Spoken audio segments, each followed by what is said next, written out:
Bonjour, c'est Mansour Doréal aujourd'hui, nouvelle vidéo. Non, j'ai pas fait mon dégradé.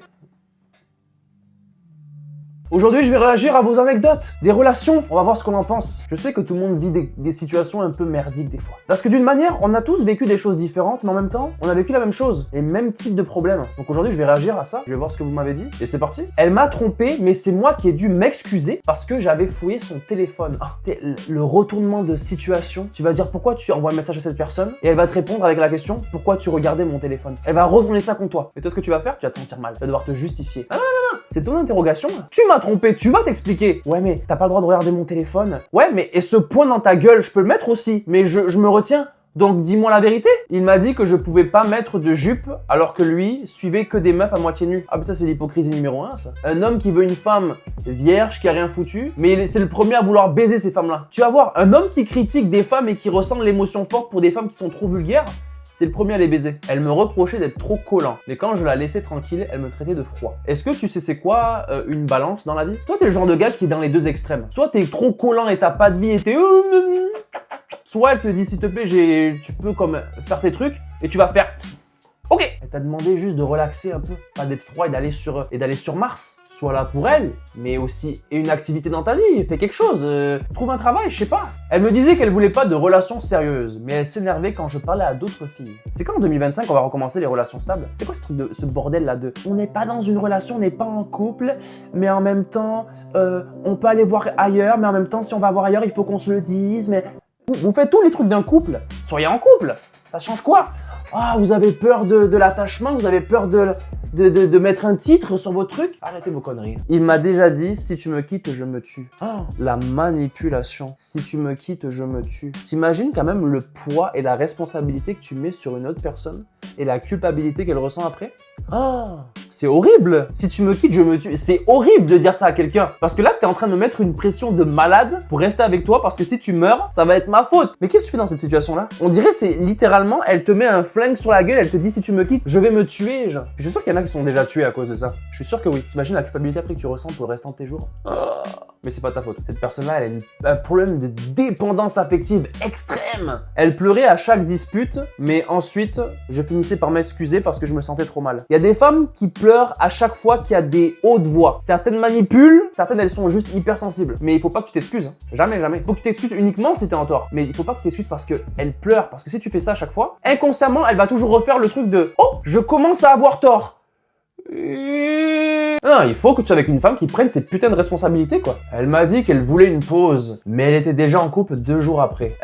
Elle était pas en couple 2 jours après. Elle était amoureuse de ce gars, ça faisait à peu près 3 mois et demi. Et elle attendait juste de plus avoir aucun sentiment pour toi pour sauter dans l'autre relation. Elle me reprochait de pas la comprendre, mais elle me bloquait dès qu'on devait parler sérieusement. Je déteste les gens qui savent pas communiquer. Je déteste les gens qui savent pas... C'est horrible. T'as un problème, on en parle, on résout la solution, on passe à autre chose. Les gens en couple, ils sont comme « Tu dois deviner ce que je veux. Ouais, mais moi, je m'attendais à ce que tu fasses ça. Dis-le-moi! Dis-le-moi ce que tu veux. Je suis qui, moi? Je devine dans ta tête ?» Elle me disait que j'étais l'homme de sa vie, mais elle gardait tous les cadeaux de ses ex dans sa chambre. T'étais l'homme de sa vie pour un trimestre. Tu vois, quand t'es sur Tinder et t'as un 3 mois de compte, 3 mois gratuit, c'était ça en fait. T'avais un 3 mois. Et sois content, t'as un 3 mois gratuit. Elle est pas à toi, c'est juste ton tour, mon gars. Il me disait qu'il détestait les mensonges, mais il mentait même sur des trucs inutiles comme l'heure à laquelle il rentrait. Tu veux savoir si un gars c'est un manipulateur ou un menteur? C'est simple, s'il fait juste un petit mensonge. Ouais, je suis en route, il est encore là-bas, il est encore au travail, il est encore à la maison, il s'est même pas encore déplacé. Et je te promets, ça a l'air de rien, mais s'il ment pour des petits trucs, s'il te ment pour des trucs banals que t'as même pas besoin de mentir, tu pourrais juste dire la vérité, mais il peut pas s'en empêcher. Il y a des gens, ils peuvent pas s'en empêcher. Et s'il fait ça dès le début, un jour, il va tellement mentir qu'il va se confondre entre ses mensonges. Et un jour, tu vas faire, pourquoi tu dis ça? C'est pas ça qui s'est passé. Et là, il va se mélanger dans sa tête. Vous savez, c'est quoi ma plus grosse phobie en couple? Tu rencontres quelqu'un, vous avez des enfants, vous vous mariez, vous avez une super belle vie pendant 10, 15, 20 ans, tout se passe super bien. Et là, elle te trompe. Après genre 20 ans de mariage.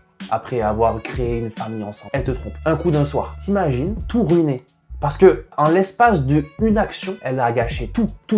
Et moi, je me retrouve genre sans rien. Genre, je vois les enfants comme une semaine sur deux. Je fais plus confiance à personne parce que tu sais, après 20 ans de mariage, bonne chance de se remettre dans le marché des relations là. Et là, tout ruiné. J'ai toujours le réflexe de faire attention avec qui je laisse dans ma vie et la future mère de mes enfants, tu vois. Mais tu peux jamais savoir ce qui va se passer dans 10 ans, 15 ans, 20 ans, 30 ans. Tu peux jamais savoir. Aujourd'hui, ça peut être une personne, mais demain, ça peut être une autre. Allez, je touche du bois que ça m'arrive jamais. Il me suivait en cachette jusqu'à chez mes parents pour voir si je mentais. Ça, c'est un homme protecteur. Il a mis un GPS sous ta voiture, il t'a suivi, il se cachait dans ton armoire pendant que tu dormais. Ça, c'est un homme que tu dois garder avec toi. Parce que ça, c'est un homme qui veut être sûr que tu es en sécurité. Garde-le au chaud. Et appelle la police. Il me disait qu'il m'aimait, mais il me demandait de lui rendre 2 $ quand il m'achetait un café. Les hommes radins, ça existe encore en 2025? Et toi, tu veux être avec un homme qui garde les factures de chaque chose que tu lui dois? Tu devrais même pas avoir une facture de base. Tu devrais presque tout payer. Oui, je suis un petit peu à l'ancienne. Mais quand t'es en couple, quand t'es dans une relation avec une femme, elle est pas supposée sortir son portefeuille. Uniquement pour faire